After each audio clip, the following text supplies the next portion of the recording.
Usihlalo we-ANC ukhale ngepolitiki yobuhlanga sola ukuthi idlalwa umkhonto wesizwe MK ukola amavoti KwaZulu-Natal. UMnumzane Gwede Mantashe uphawule kanje eMidrand eGoli ngoLwesine emini eqeda ukutheleka esikhungweni semiphumela yokhetho. Ubekade ebuzwe intatheli yeziko lezindaba mayelana nemiphumela yokhetho yesikhashana ekhomba ukwehla kaKhongolose eKZN kwadlobala iMK yeqhinga lezaphambili. Uma umonakalo omkhulu uKwaZulu-Natal lokho kusho into ehlukile.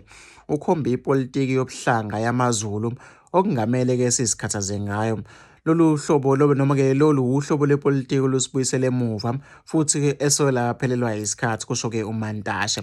uMantashe uthe ke okwenzeka eKZN akumkhathazi uma ke kuwukuthi noma ke kuwukuthi ke kunjengoba ke echaza nosihlalo ke we-Federal Council kwi-DA inkosana Helen Zille uhambe ke emazweni kaMantashe sole MK ngepolitiki ehambisana ke nobuhlanga.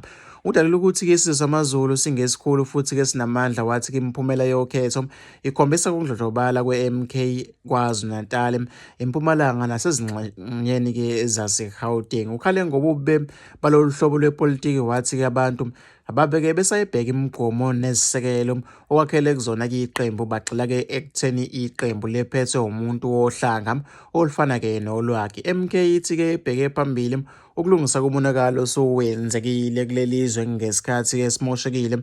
Ithi okunye ehlose ukwenza ukutholela abantu imisebenzi ukuze ke babuyelwe isithunzi nobuntu babo ke. Leli qembu lithi ke liphokopele ufula ke osomabhizinisi abasathuthuka. Yaqhubeka ke ukubala kwamavoti ey'ndaweni ey'ningi ehlukahlukene wey'ngane ufisa ukuthi ngizovula lokho nombono ukuthi wena ucabangani ngalokho kusho uGwede Mantashe.